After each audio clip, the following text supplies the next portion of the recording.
3. Assalamualaikum warahmatullahi wabarakatuh. Kami dari kelompok 3, kelas AK31R, pada mata kuliah Akuntansi Keuangan Menengah 1. Perkenalkan, nama saya Janita Kamila Bita. Nama saya Faiza Zarani. Dan saya Minerva Tamara. Pada kesempatan kali ini, kami ingin mempresentasikan mengenai chapter 14, yaitu non-current liabilities, atau utang jangka panjang.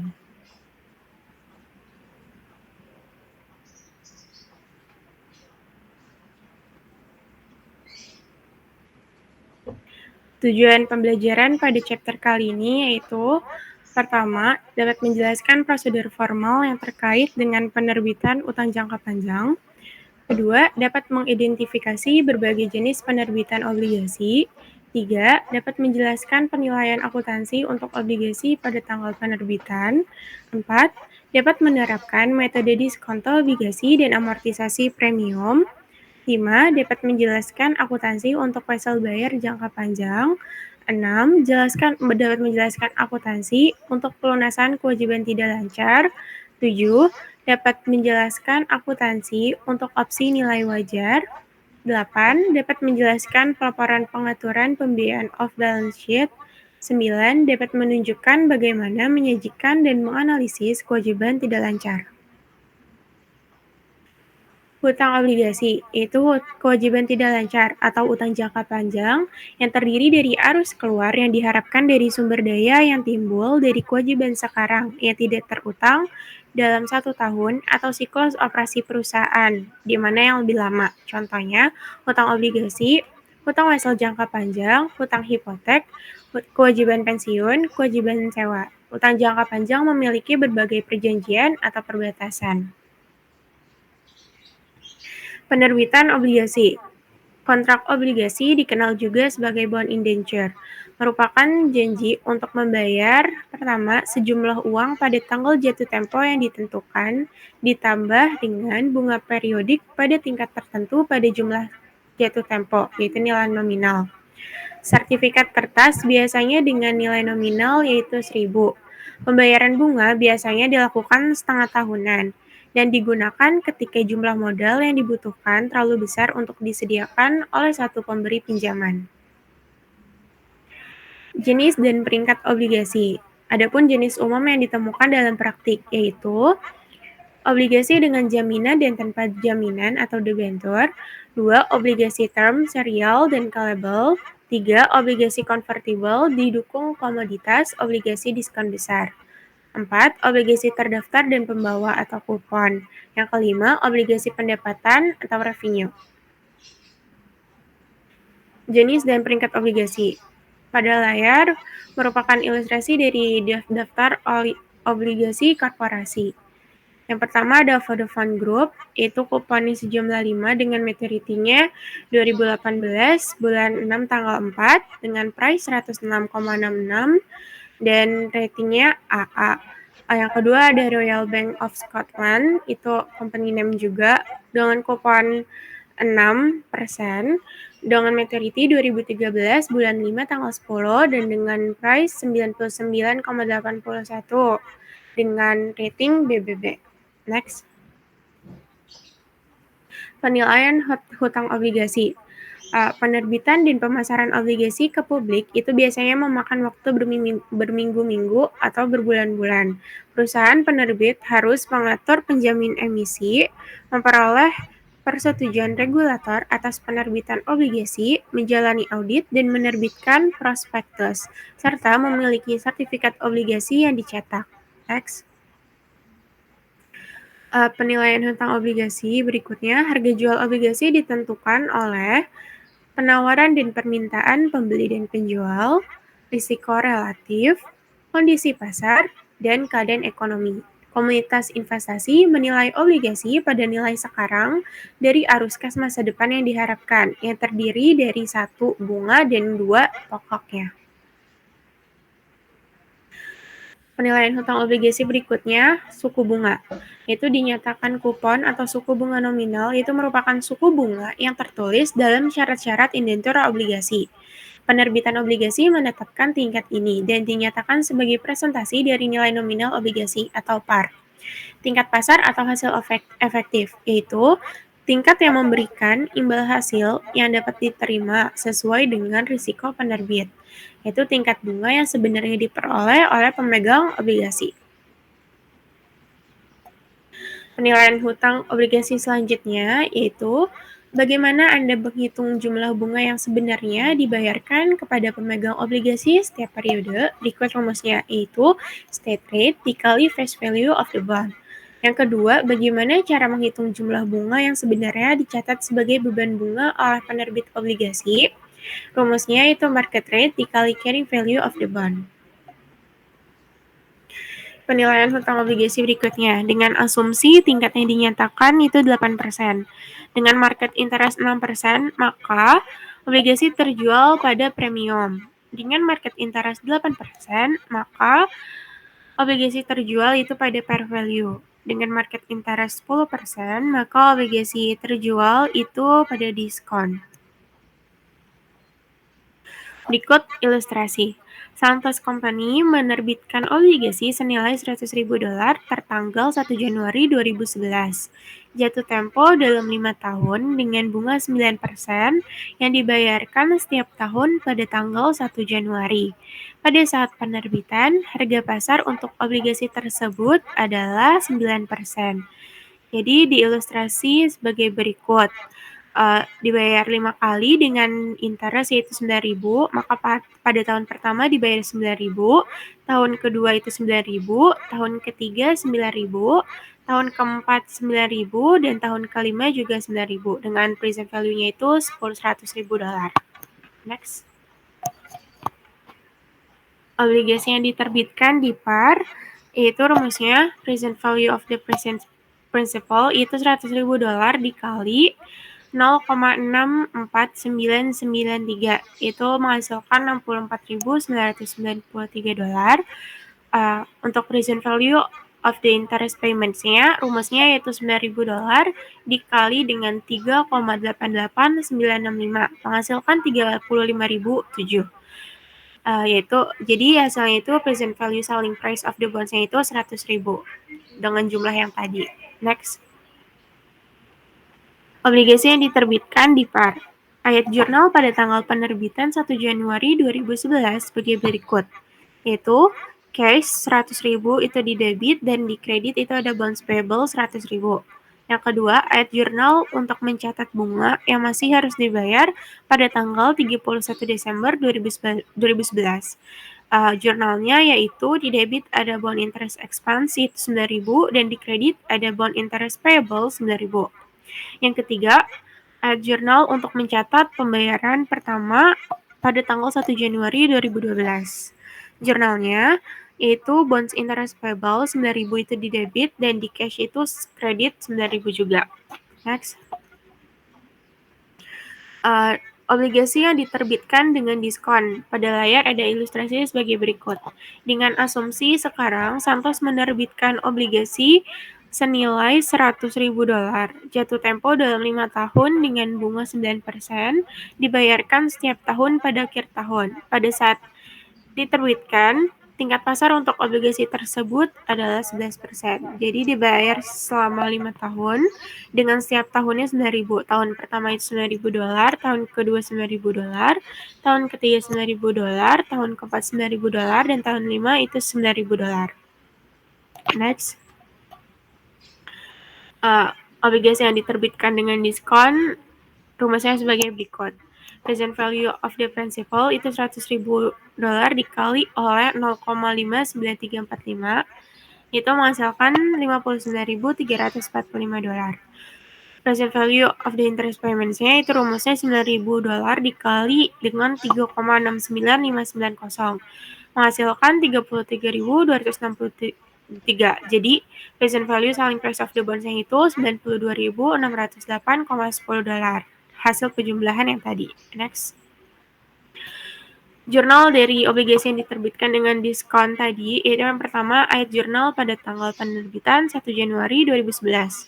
Ada di debit itu cash itu 92.608, di kredit ada bonds payable itu 92.608. Yang kedua, Ayat jurnal untuk mencatat bunga yang harus dibayar pada tanggal 31 Desember 2011. Jurnalnya itu di debit ada bond interest expense 10.187, di kredit ada bond interest payable itu 9.000 dan ada juga bonds payable 1.187.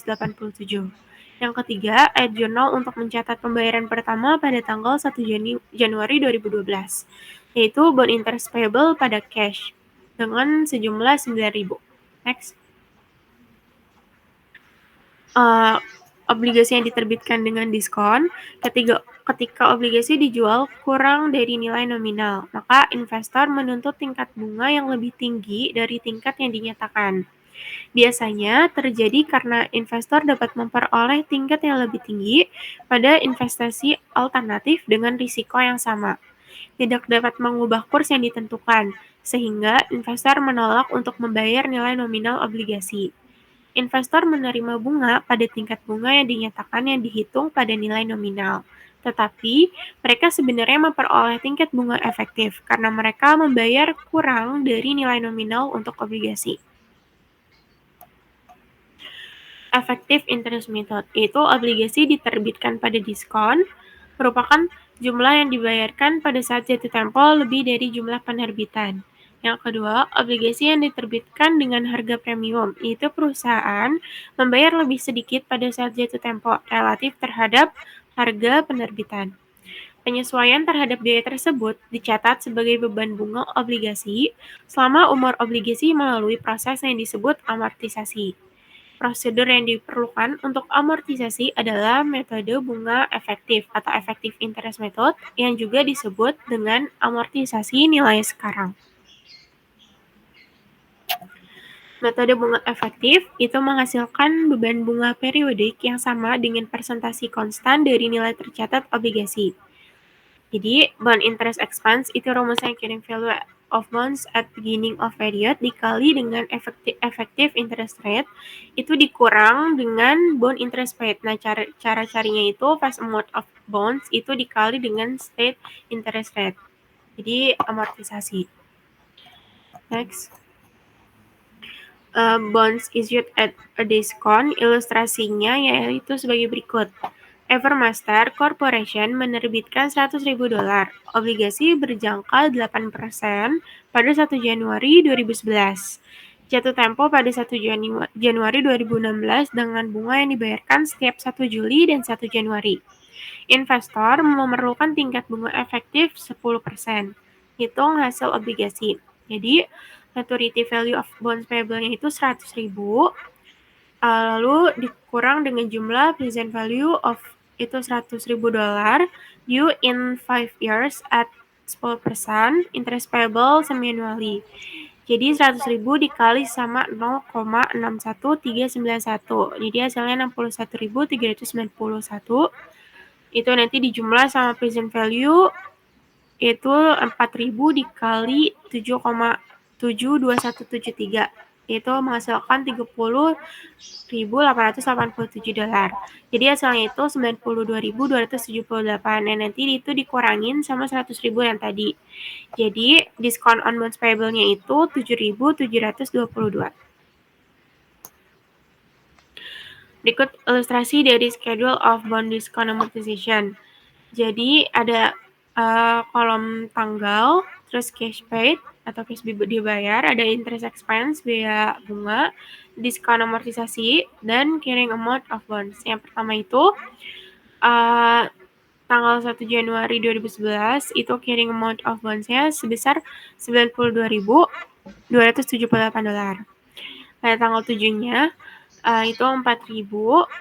Cash paid-nya, interest expense-nya 4.614, diskon amortisasinya 614. Jadi carrying amount of bonds-nya itu 92.892. Pada tanggal berikutnya, tanggal 1 tahun 2012, itu cash paid-nya 4.000, interest expense-nya 4.645, diskon amortisasinya 645, carrying amount of bonds-nya itu 93.537. Tanggal berikutnya itu tanggal 7 Januari 2012, itu cash paid-nya masih sama 4.000, Interest expense-nya 4.677 dengan diskon amortisasi 677 dan carrying amount of loans-nya 94.214. Pada tahun berikutnya, tanggal 1 Januari 2013, cash pay-nya itu 4.000, itu sama. Interest expense-nya 4.711 dengan diskon 711 dan carrying amount of loans-nya itu 94.925. Tanggal 7 Januarinya itu 4.000, cash pay-nya sama.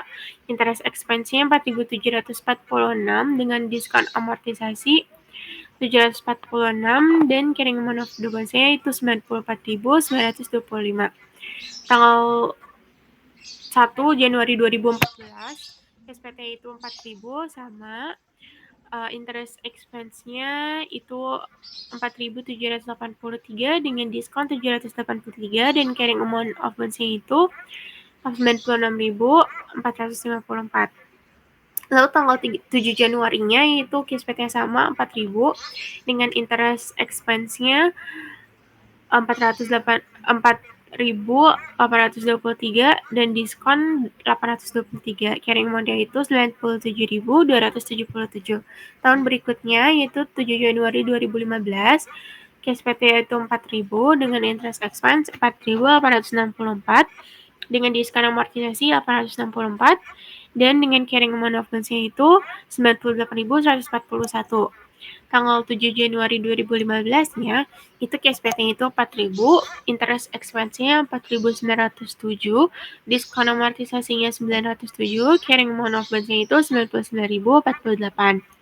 Pada tahun terakhir, yaitu 1 Januari 2016, KSPT-nya itu sama 4.000, interest expense-nya 4.952, diskon amortisasinya 952 dan carrying amount of bonds-nya itu 100.000. Jadi total KSPT-nya itu 40.000, interest expense-nya totalnya itu jadi 47.722 dolar dan diskon amortisasi totalnya itu 7.722.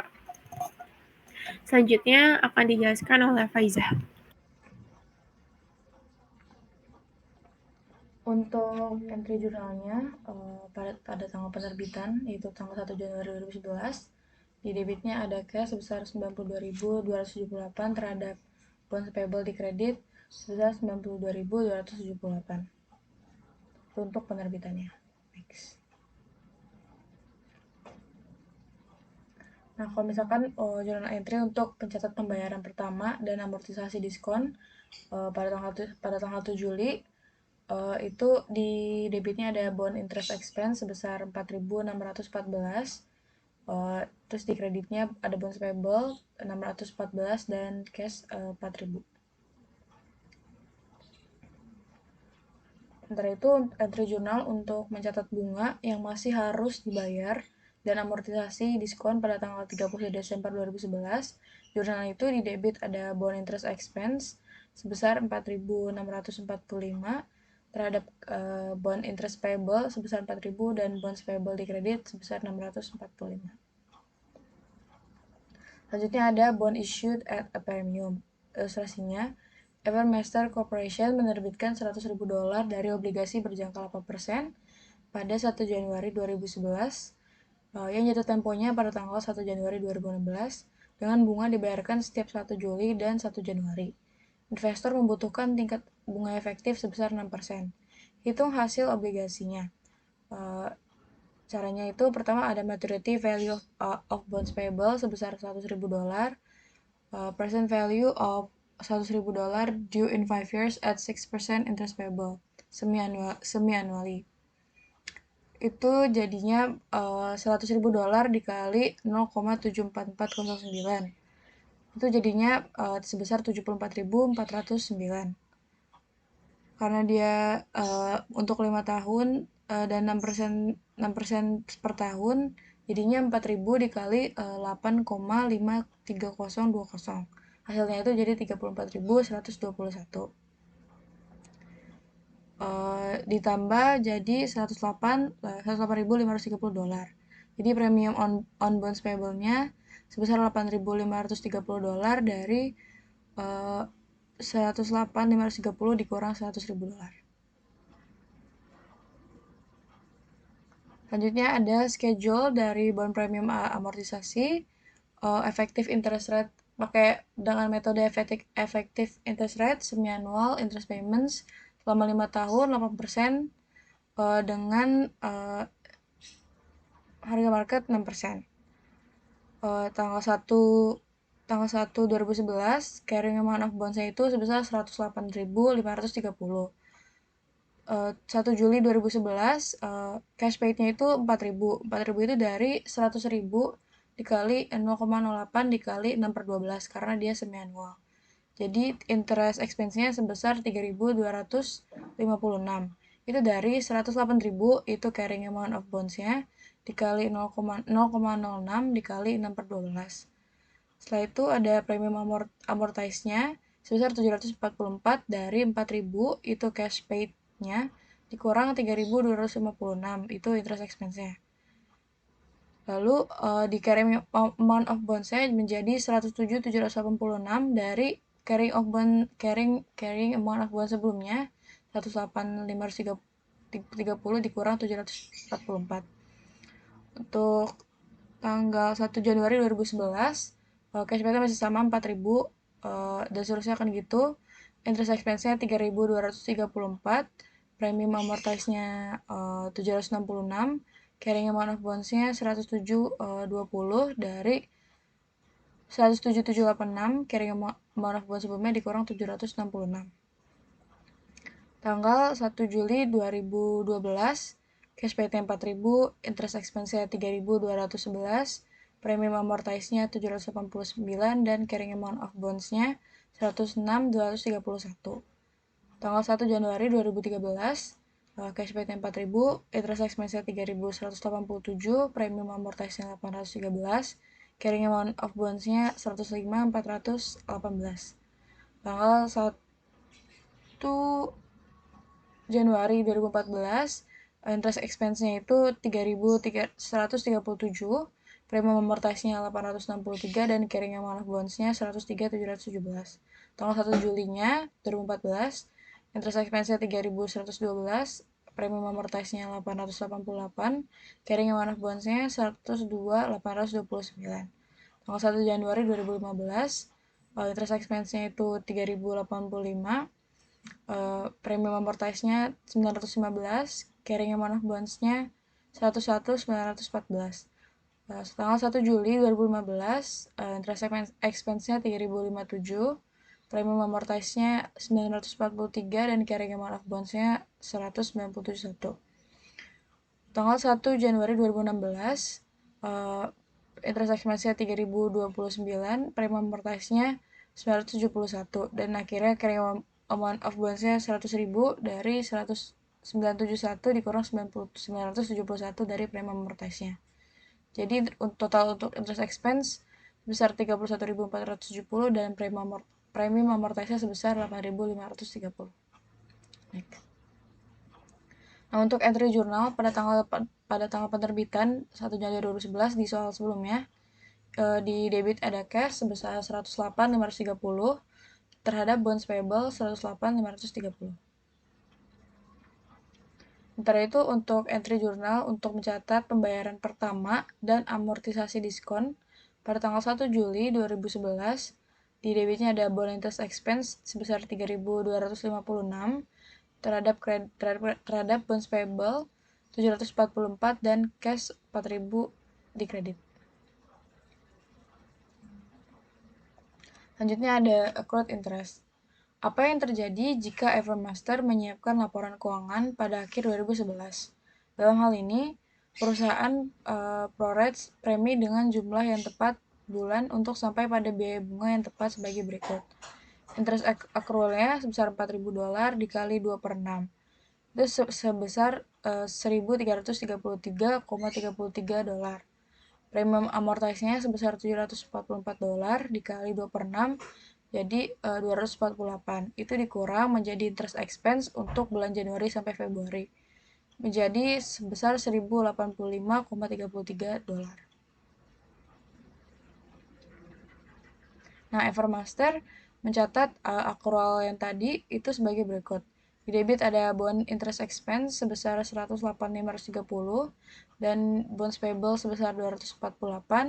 Sementara di kreditnya ada bonds interest payable sebesar 1.333,33. Selanjutnya ada bond issued between interest dates. Investor obligasi akan membayar penjual bunga yang diperoleh dari tanggal pembayaran bunga terakhir hingga tanggal penerbitan. Pada tanggal pembayaran bunga setelah tahun berikutnya, investor obligasi akan menerima pembayaran bunga 6 bulan penuh. Selanjutnya ada bond issued at par. Ilustrasinya, asumsikan Evermaster Corporation menerbitkan obligasi 5 tahun tertanggal 1 Januari 2011 pada tanggal 1 Mei 2011 sebesar $100.000. Evermaster mencatat penerbitan obligasi antara tanggal bunga sebagai berikut. Di debitnya ada cash sebesar 100.000 dan di kreditnya ada bonds payable sebesar 100.000. Setelah itu ada cash sebesar 2.667 terhadap bond interest expense 2.667 dari 100.000 dikali 0,08 dikali 4/12, jadinya $2.667. Next. Selanjutnya pada tanggal 1 Juli 2011, 2 bulan setelah tanggal pembelian, Evermaster membayar bunga 6 bulan investor dengan membuat entry sebagai berikut. Di debitnya ada bond interest expense sebesar 4.000, di kreditnya ada cash sebesar 4.000 dari $100.000 dikali 0,08 dikali 1/12. Next. Selanjutnya ada bond issued at discount or premium. Contohnya, ilustrasinya, asumsikan bahwa obligasi Evermaster 8% diterbitkan pada tanggal 1 Mei 2011 untuk menghasilkan 6%. Dengan demikian, obligasi diterbitkan dengan harga premium sebesar $108.39. Evermaster mencatat penerbitan obligasi antara tanggal bunga sebagai berikut. Di debitnya ada cash sebesar 108.39 terhadap bonds payable 108.39 dan juga ada cashnya sebesar 2.667 terhadap bond interest expense sebesar 2.667. Kemudian Evermaster menentukan biaya bunga dari tanggal penjualan yaitu 1 Mei 2011 bukan dari tanggal obligasi yaitu 1 Januari 2011. Interest expense-nya itu ada carrying value of bonds sebesar $108.39 dan effective interest rate sebesar 1% dari 6% dikali 2/12. Jadi interest expense for 2 months atau untuk 2 bulan itu sebesar $1.080. Amortisasi premium obligasi juga hanya untuk 2 bulan. Cash interest paid on July 1, 2011 sebesar 4.000 dari $100.000 dikali 8% dikali 6/12 dikurangi sama cash interest received yaitu pada tanggal 2 Mei 2011 sebesar 2.667. Jadi net cash paid-nya itu sebesar 1.333 dari 4.000 dikurang 266.7. Bond interest expense at effective rate for 2 months itu tadi yang sebelumnya dihitung itu sebesar 1.080. Jadi premium amortisasinya sebesar 253 dari 1.333 dikurang 1.080. Oleh karena itu, Evermaster membuat entry berikut pada tanggal 1 Juli 2011 untuk mencatat pembayaran bunga dan amortisasi premium. Di debitnya ada bond interest expense 4.000 terhadap cash 4.000 dan bonds payable sebesar 253 terhadap bond interest payable sebesar 253 di kredit.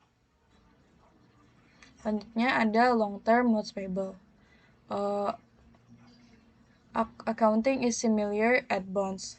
Itu sebuah catatan dinilai pada nilai sekarang dari bunga masa depan dan arus kas utama. Perusahaan mengamortisasi setiap diskon atau premi selama masa catatan. Itu untuk long term notes payable. Ilustrasinya, untuk notes issued at face value, Coldwell Inc. mengeluarkan uang kertas sebesar $100.000 jangka waktunya 4 tahun sebesar 10% pada nilai nominal ke Bank Flint Hills pada tanggal 1 Januari 2011 dan menerima uang tunai sebesar $100.000. Catatan tersebut memerlukan pembayaran bunga tahunan setiap tanggal 31 Desember. Menyiapkan entry jurnal Coldwell untuk mencatat yang A. penerbitan catatan dan yang B. pembayaran bunga sebesar 31 bunga pada tanggal 31 Desember. Yang A untuk penerbitan catatan, di cashnya ada di debitnya ada cash sebesar 100.000 terhadap notes payable di kredit sebesar 100.000. Sementara untuk yang B, pembayaran bunga pada tanggal 31 Desember, di debitnya ada interest expense sebesar 10.000 terhadap cash sebesar 10.000 dari 100.000 dikali 10%, jadinya 10.000. Selanjutnya, notes not issued at face value. Pertama ada zero interest bearing notes. Itu perusahaan penerbit mencatat perbedaan antara jumlah nominal dan nilai sekarang atau uang tunai yang diterima sebagai diskon atau amortisasi jumlah itu untuk biaya bunga selama masa pakai catatan. Contoh dari zero interest bearing method. Samsung Corporation mengeluarkan catatan berbunga 0,4 tahun sebesar $75.000, 0 kepada bunga Brown Company pada tanggal 1 Januari 2011, dan menerima uang tunai sebesar $47.663. Tingkat bunga implisit adalah 12%. Siapkan entry jurnal Samsung untuk A. penerbitan 1 Januari dan B. pengakuan bunga 31 Desember. Ilustrasinya, cash paid-nya itu 0%, interest expense-nya itu 12%. Pada tanggal 1 Juli 2011, carrying amount-nya itu kan 47.663. Terus pada tanggal 31 Desember 2011, interest expense-nya 5.720, diskon amortisasi 5.720, dan carrying amount-nya itu sebesar 53.383 dari carrying amount sebelumnya 47.663 ditambah 5.720.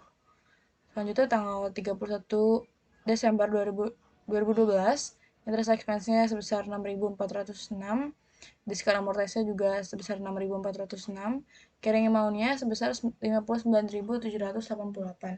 Untuk tanggal 31 Desember 2013, interest expense-nya itu 7.175, diskon amortisasi 7.175, dan carrying amount-nya 66.963. Untuk tanggal 31 Desember 2014, interest expense-nya 8.037, diskon amortisasi juga sebesar 8.037, dan carrying amount-nya 75.000 dari 66.963 ditambah 8.037. Next. Nah, untuk terus Samsung Corporation untuk jurnalnya, yang A ada cash sebesar 47.663 terhadap notes payable di kredit 47.663. Itu untuk penerbitan 1 Januari. Dan yang B ada pengakuan bunga pada tanggal 31 Desember. Jurnalnya itu di debit ada interest expense 5.270 terhadap cash 5.270 dari 47.663 dikali 12%. Selanjutnya ada ilustrasi kedua untuk interest bearing method. McCormick Corporation mengeluarkan catatan 4 tahun sebesar $40.000, 5% ke Greenbush Company pada tanggal 1 Januari 2011 dan menerima komputer yang biasanya dijual seharga $31.495. Catatan tersebut memerlukan pembayaran bunga tahunan setiap 31 Desember. Tingkat pasar adalah 12%. Siapkan entry jurnal McCormick untuk A. penerbitan 1 Januari dan B. pengakuan bunga 31 Desember. Tabelnya, cash paid-nya sebesar 5%, terus interest expense-nya 12%. Pada tanggal 1 Januari 2011, carrying amount-nya itu 31.495. Selanjutnya, pada tanggal 31 Desember 2011, cash paid-nya itu $2.000, interest expense-nya 3.779, diskon amortisasinya itu 1.779. Jadi carrying amount-nya menjadi 33.274 dari 31.495 ditambah 1.779. Untuk tahun setelahnya yaitu 31 Desember 2012, cash paid-nya 2.000, interest expense-nya 3.993, diskon amortisasinya 1.993. Jadi carrying amount-nya pada tahun 2012 itu 35.267. Untuk tahun selanjutnya 31 Desember 2013, cash paid-nya masih sama 2.000, interest expense-nya 4.232, diskon amortisasinya 2.232, dan carrying amount-nya menjadi 37.499.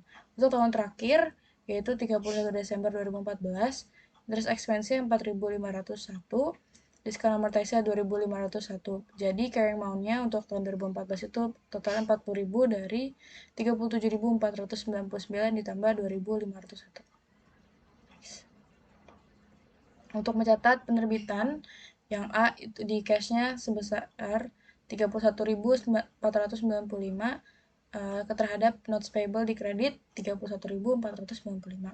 Untuk yang B, untuk mencatat bunga, di debitnya ada interest expense sebesar 379 terhadap cash 2.000 dan notes payable 1.779. Selanjutnya ada special notes payable situation. Notes issued for property, goods, or service. Ketika menukar instrumen utang untuk properti, barang atau jasa dalam transaksi tawar-menawar, tingkat bunga yang dinyatakan dianggap adil, kecuali tidak ada suku bunga yang dinyatakan, suku bunga yang dinyatakan tidak masuk akal, atau jumlah nominal secara material berbeda dari harga tunai saat ini untuk barang yang sama atau serupa, atau dari nilai wajar instrumen untuk saat ini, utang saat ini. Selanjutnya ada choice of interest rates. Jika perusahaan tidak dapat menentukan value varied property, barang dan jasa atau hak lainnya, dan jika catatan tidak memiliki pasar yang siap, perusahaan harus memperkirakan tingkat bunga yang berlaku. Pilihan tingkat bunga itu dipengaruhi oleh tarif yang berlaku untuk instrumen serupa atau faktor-faktor seperti perjanjian restriktif, agunan, jadwal pembayaran, dan suku bunga utama yang ada. Selanjutnya akan dilanjutkan oleh Minerva.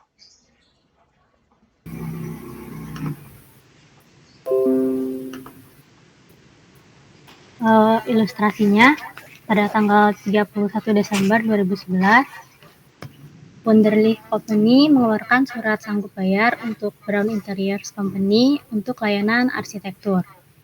Catatan tersebut memiliki nilai nominal sebesar $550.000, tanggal jatuh tempo 31 Desember 2016, dan menanggung tingkat bunga yang dinyatakan sebesar 2% dibayarkan pada akhir setiap tahun. Wunderlich tidak dapat dengan mudah menentukan nilai wajar dari layanan arsitektur. Juga catatan itu mudah dipasarkan. Berdasarkan peringkat kredit Wunderlich, tidak adanya agunan suku bunga utama pada tanggal tersebut, dan bunga yang berlaku atas utang Wunderlich lainnya, perusahaan tersebut melanggar suku bunga 8% yang sesuai dalam keadaan ini. Jadi prinsipalnya itu sebesar $550.000, interestnya 8%, R-nya itu 5 karena dari 2011 ke 2016 itu 5 tahun, dan interestnya itu dibayarkan sebesar $11.000 setiap tahunnya.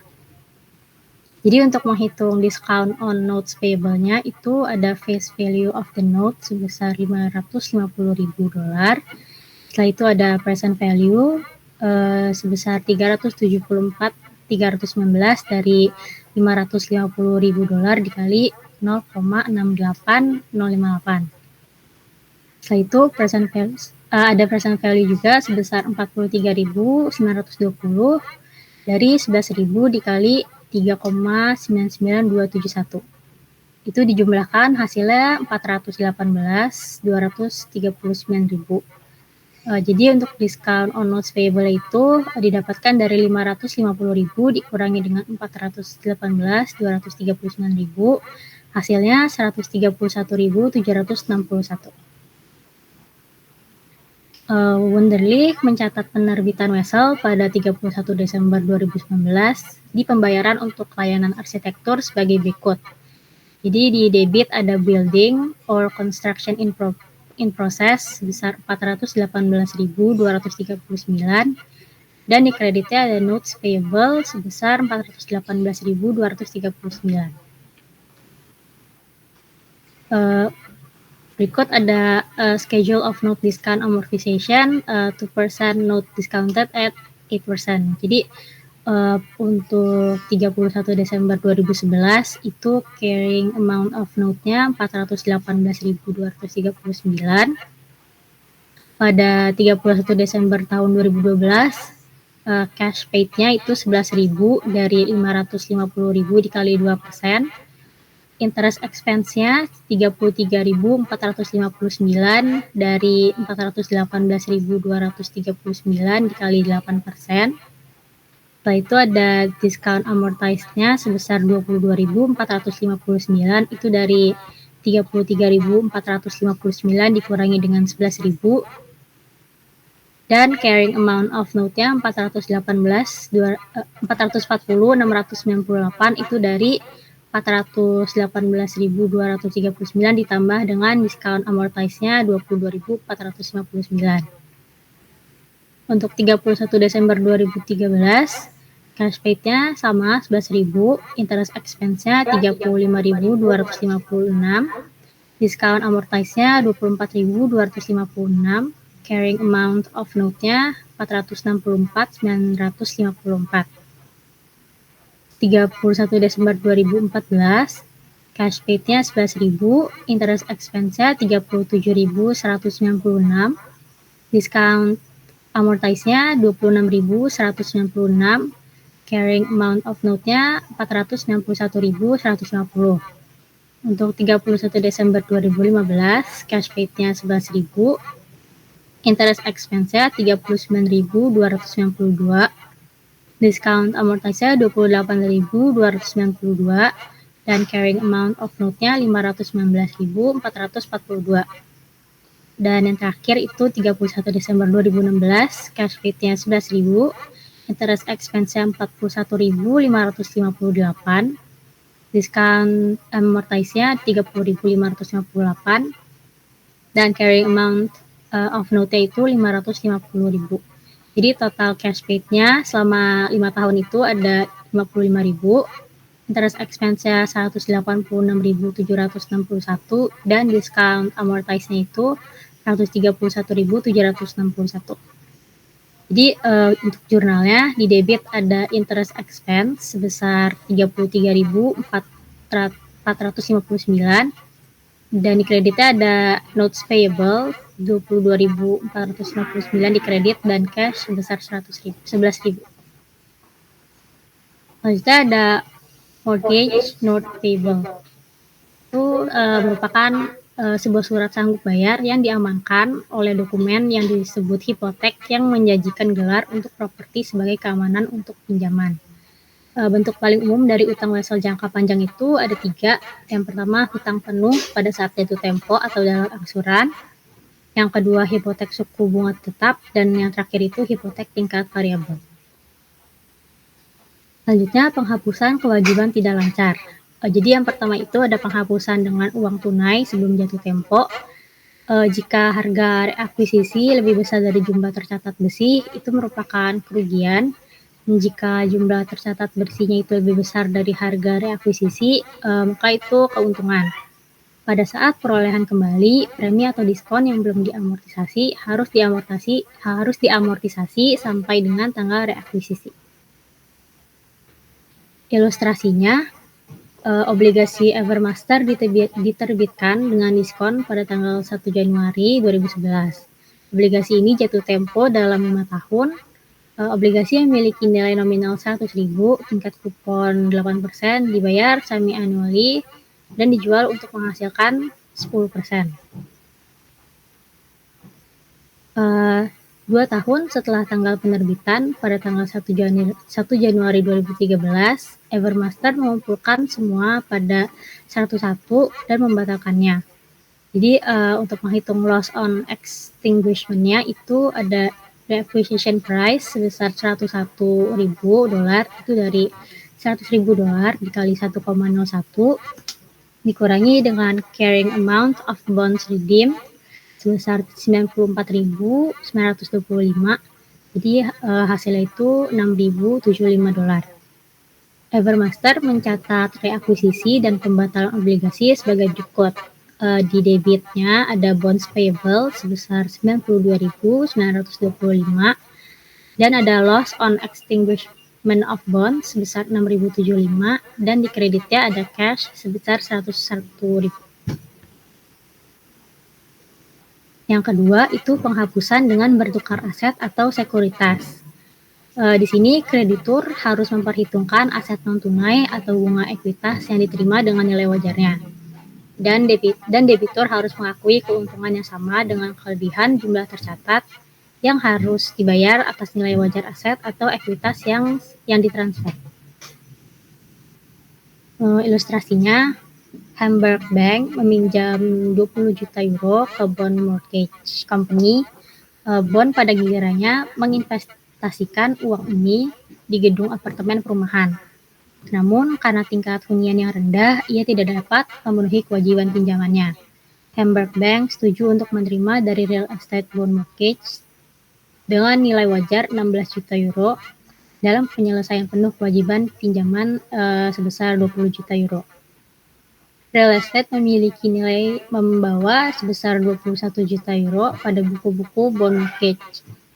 Jadi jurnalnya itu di debitnya ada notes payable to Hamburg Bank sebesar 20 juta dan ada loss on disposition of real estate sebesar 5 juta dan di kreditnya ada real estate sebesar 21 juta dan ada gain on extinguishment of debt sebesar 4 juta. Yang terakhir itu penghapusan dengan modifikasi persyaratan. Kreditur dapat menawarkan satu atau kombinasi modifikasi dari yang berikut. Yang pertama itu penurunan suku bunga yang dinyatakan. Yang kedua, perpanjangan tanggal jatuh tempo jumlah utang. Yang ketiga, pengurangan jumlah nominal utang. Yang keempat, pengurangan atau penangguhan bunga yang masih harus dibayar. Ilustrasinya, pada tanggal 31 Desember 2010, Morgan National Bank menandatangani perjanjian modifikasi utang dengan Resource Development Company yang mengalami kesulitan keuangan. Bank merestrukturisasi piutang pinjaman sebesar $10.500.000 yang dikeluarkan secara setara. Bunga yang dibayarkan hingga saat ini oleh mengurangi kewajiban pokok dari $10.500.000 menjadi 9 juta. Yang pertama itu memperpanjangkan tanggal jatuh tempo dari 31 Desember 2010 hingga 31 Desember 2014 dan mengurangi suku bunga dari tingkat efektif historis 12% menjadi 8%. Mengingat kesulitan keuangan Resource Development, tingkat pinjaman berbasis pasarnya adalah 15%. IFRS mengharuskan modifikasi untuk dipertanggungjawabkan sebagai alat analisis catatan lama dan penerbitan catatan baru yang diukur pada nilai wajar. Jadi untuk menghitung fair value of note-nya itu ada present value of restructured cash flows. Jadi untuk present value of 9 million due in 4 years at 15% itu sebesar 5.145.750 dari 9 juta dikali 0,57175. Dan untuk present value of $720 interest payable annually for 4 years at 15% itu ada sebesar 2.055.586 itu dari 720 dikali 2,85498 itu dijumlahkan jadi hasil fair value of note itu sebesar 7.201.336. Keuntungan pada modifikasi adalah sebesar $3.298.664 yang merupakan perbedaan antara nilai tercatat sebelumnya yaitu $10.500.000 dan dicatat dan nilai wajar dari catatan yang direstrukturisasi sebagaimana dihitung dalam ilustrasi sebelumnya, yaitu sebesar 7.201.336. Resource Development membuat entry berikut untuk mencatat modifikasi. Di debitnya ada notes payable yang old itu sebesar 10.500.000, dan di kreditnya ada gain on extinguishment of debt sebesar 3.298.664, dan di kreditnya juga ada notes payable yang new, yang baru, itu sebesar 7.201.336. Jadi berikut adalah jadwal amortisasi untuk pasal baru. Pada 31 Desember 2010, carrying value-nya sebesar 7.201.336.000 dolar. Tanggal 31 Desember 2011 ada cash paid sebesar 720.000, itu dari 9 juta dikali 8%. Setelah itu ada interest expense sebesar 1.080.200, itu dari 7.201.336 dikali dengan 15%. Setelah itu amortization-nya sebesar 360.200 dari 1.080.200 dikurangi dengan 720.000. Jadi carrying value-nya ada sebesar 7.561.536 dari carrying value tahun sebelumnya dijumlahkan dengan amortization-nya yaitu 360.200. Untuk tahun 2012 cash paid-nya 720.000, interest expense 1.134.230, amortization-nya 414.230.000, carrying value-nya 7.975.767. Untuk tahun 2013 cash paid-nya sama 720.000 juga, interest expense-nya 1.196.365, amortization-nya 476.365, dan carrying value-nya 8.452.132. Dan untuk tahun terakhir yaitu tahun 2014 cash paid-nya 720.000 juga, interest expense-nya 1.267.820, amortization-nya 547.868, dan carrying value-nya 9 juta. Berikutnya ada fair value option. Perusahaan memiliki opsi untuk mencatat nilai wajar di akun mereka untuk sebagian besar aset dan kewajiban keuangan, termasuk obligasi dan catatan yang harus dibayar. IASB percaya bahwa pengukuran nilai wajar untuk instrumen keuangan termasuk kewajiban keuangan memberikan informasi yang lebih relevan dan dapat dimengerti daripada biaya yang disortisasi. Pengukuran nilai wajar. Kewajiban tidak lancar dicatat pada nilai wajar dengan keuntungan atau kerugian holding yang belum direalisasi dilaporkan sebagai bagian dari laba bersih. Ilustrasinya, Edmonds Company telah menerbitkan 500.000 euro dari 6% obligasi pada nilai nominal pada tanggal 1 Mei 2010. Edmonds memilih opsi nilai wajar untuk obligasi ini. Pada 31 Desember 2010, nilai obligasi sekarangnya itu sebesar 480.000 euro karena suku bunga di pasar telah meningkat menjadi 8%. Jadi jurnal itu di debit ada bonds payable sebesar 20.000 dan unrealized holding gain or loss income-nya sebesar 20.000. 20.000 itu didapat dari 500.000 dikurangi dengan 480.000. Off-balance sheet financing itu merupakan upaya untuk meminjam uang sedemikian rupa untuk mencegah pencatatan kewajiban. Ada 3 bentuk. Yang pertama itu ada non-consolidated subsidiary, yang kedua itu ada special purpose entity atau SPE, dan yang terakhir ada operating leases. Presentasi kewajiban tidak lancar. Pengungkapan catatan umumnya menunjukkan sifat kewajiban, tanggal jatuh tempo, suku bunga, ketentuan panggilan, hak istimewa konversi, pembatasan yang diberlakukan oleh kreditor, dan aset yang ditunjuk atau dijanjikan sebagai keamanan. Nilai wajar utang harus diungkapkan. Harus mengungkapkan pembayaran di masa depan untuk persyaratan dana tenggelam dan jumlah jatuh tempo utang jangka panjang selama masing-masing 5 tahun ke depan. Selanjutnya ada analisis kewajiban tidak lancar. Ada 2 rasio yang memberikan informasi tentang kemampuan membayar utang dan solvabilitas jangka panjang. Jadi yang pertama itu ada debt to total assets, itu rumusnya total debt dibagi dengan total assets. Semakin tinggi persentase utang terhadap total aset, itu berarti semakin besar risiko bahwa perusahaan mungkin tidak dapat memenuhi kewajiban jatuh tempo. Dan yang kedua itu interest earned, itu rumusnya income before income tax and interest expense dibagi dengan interest expense. Ini menunjukkan kemampuan perusahaan untuk memenuhi pembayaran bunga saat jatuh tempo. Berikutnya ada latihan soal.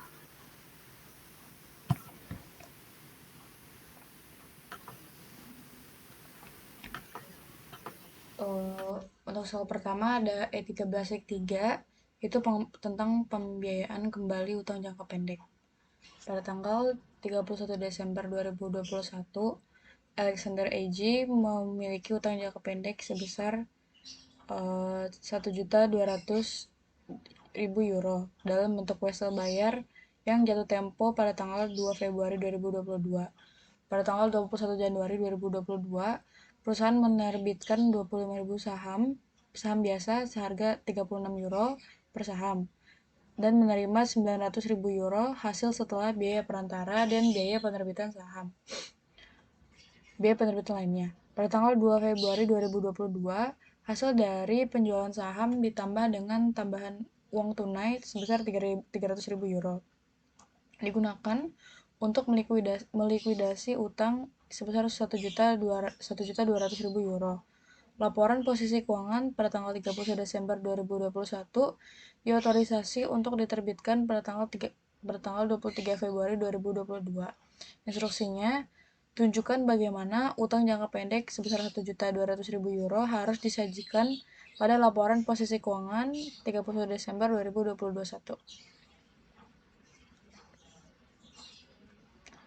Alexander Company Partial Statement of Financial Position. Di SOP-nya, current liabilities notes payable sebesar 1.200.000 euro. Pada tanggal 31 Desember 2010, perusahaan memiliki catatan hutang sebesar 1.200.000 euro yang jatuh tempo pada tanggal 2 Februari 2011. Catatan ini dibiayai kembali pada tanggal jatuh tempo sebesar 900.000 euro yang diterima dari penerbitan saham biasa pada 21 Januari 2011. Saldo $300.000 dilikuidasi menggunakan aset lancar. Soal yang kedua ada E13.11, yaitu tentang entry pajak gaji. Gaji Ellison Hardware Company untuk November 2022 adalah sebagai berikut. Pabrik sebesar 140.000 euro, penjualan 32.000 euro, dan administrasi 36.000 euro. Tingkat jaminan sosial adalah 8% dari gaji karyawan.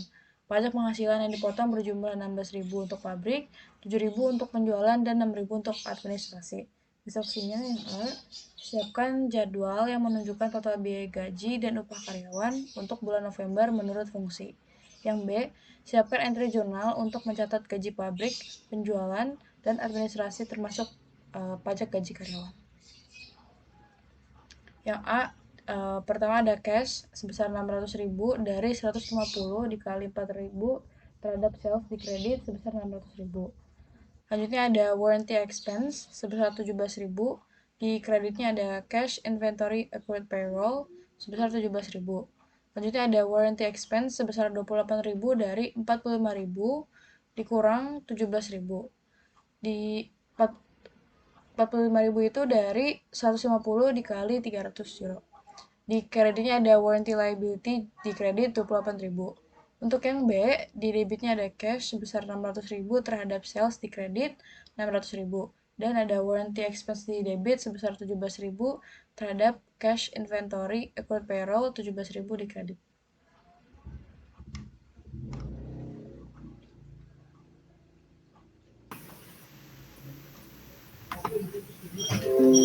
Soal ketiga, berikut ini adalah 3 situasi independen. Yang pertama, Houston Stamp Company mencatat pendapatan layanan perangko dan menyediakan biaya penembusan pada tahun perangko dijual kepada pemegang lisensi. Pengalaman Houston di masa lalu menunjukkan bahwa hanya 80% dari perangko yang dijual kepada pemegang lisensi yang akan ditukarkan. Kewajiban Houston untuk penembusan perangko adalah sebesar $13 juta pada tanggal 31 Desember 2021. Informasi tambahan untuk tahun 2022 adalah sebagai berikut, yaitu stamp service revenue from stamp sold to licensees sebesar 9.500.000 dan cost of redemption-nya itu sebesar 6 juta. Jika semua perangko yang terjual pada tahun 2022 disajikan untuk penembusan pada tahun 2023, biaya penembusan akan menjadi $5.200.000.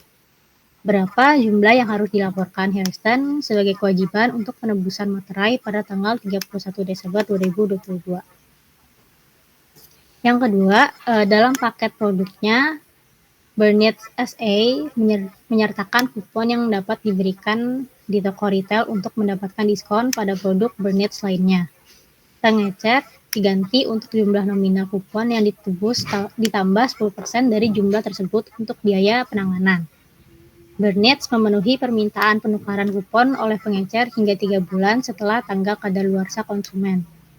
Burnett memperkirakan bahwa 60% dari semua kupon yang diterbitkan pada akhirnya akan ditukarkan. Informasi terkait kupon yang diterbitkan Burnett selama tahun 2022 adalah sebagai berikut. Consumer expiration date-nya itu pada tanggal 31 Desember 2022. Total face amount of coupons issued-nya 800.000 dan total payments to retailers as of 31st December 2002 itu sebesar 330.000. Berapa jumlah yang harus dilaporkan Burnett sebagai kewajiban untuk kupon yang belum ditukarkan pada 31 Desember tahun 2022. Yang ketiga, Roland AG menjual 700.000 kotak campuran kue di bawah program promosi penjualan baru. Setiap kotak berisi satu kupon yang dikirim dengan €4, memberikan hak kepada pelanggan untuk mendapatkan loyang. Roland membayar €6 panci dan €0,5 untuk penanganan dan pengiriman. Roland memperkirakan 70% kupon akan ditukarkan meskipun hanya 250.000 kupon yang diproses selama tahun 2022. Pertanyaannya, berapa jumlah yang harus dilaporkan Roland sebagai kewajiban untuk kupon yang belum ditukarkan pada tanggal 31 Desember 2022? Jawabannya untuk yang pertama, the present value of the major overhaul payments sebesar $3.200.000 should be included as part of the cost of the ship. The ship should be recorded at $23.200.000. Jadi jurnalnya itu ada yang pertama di debit ada ship sebesar 23.200.000 dan di kreditnya ada cash sebesar 20 juta dan ada environmental liability sebesar 3.200.000.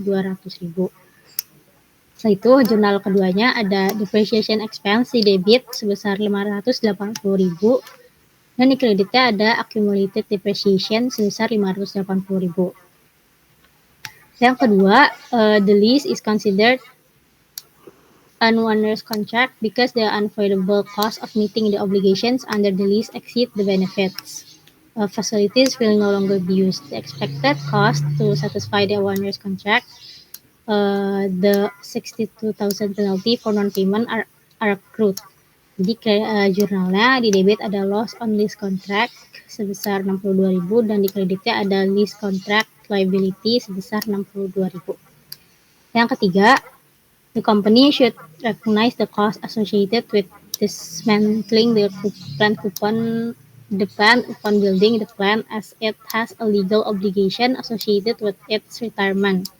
Jadi jurnalnya yang pertama itu ada nuclear power plant sebesar 40 juta dan cash sebesar 40 juta. Dan yang jurnal kedua ada nuclear power plant sebesar 1 juta dan kreditnya ada environmental liability sebesar 1 juta.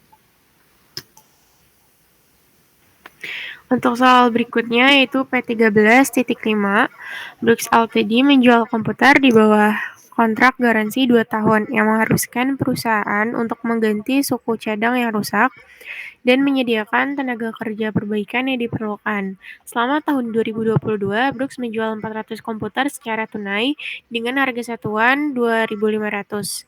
Berdasarkan pengalaman masa lalu, biaya garansi 2 tahun diperkirakan 155 untuk suku cadang dan 185 untuk tenaga kerja per unit. Untuk mempermudah, asumsikan bahwa semua penjualan terjadi pada tanggal 31 Desember 2022.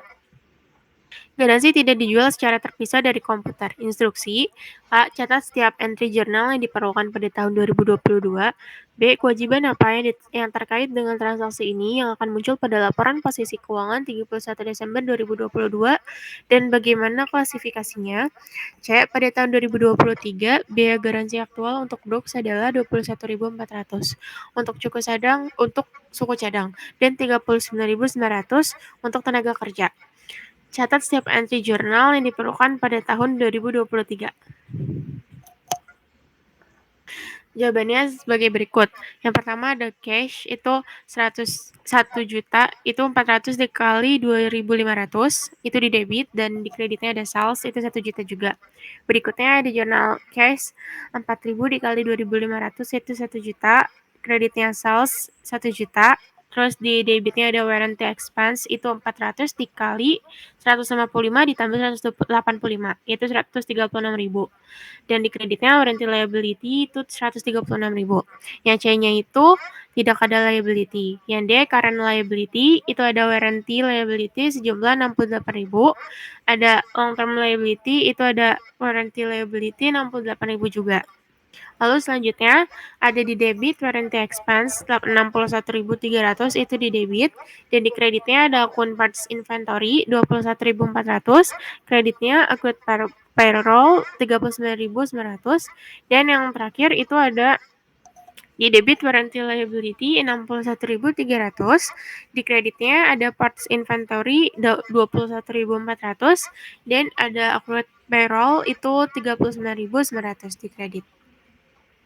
Sekian dari kelompok kami, kurang lebihnya mohon maaf. Terima kasih.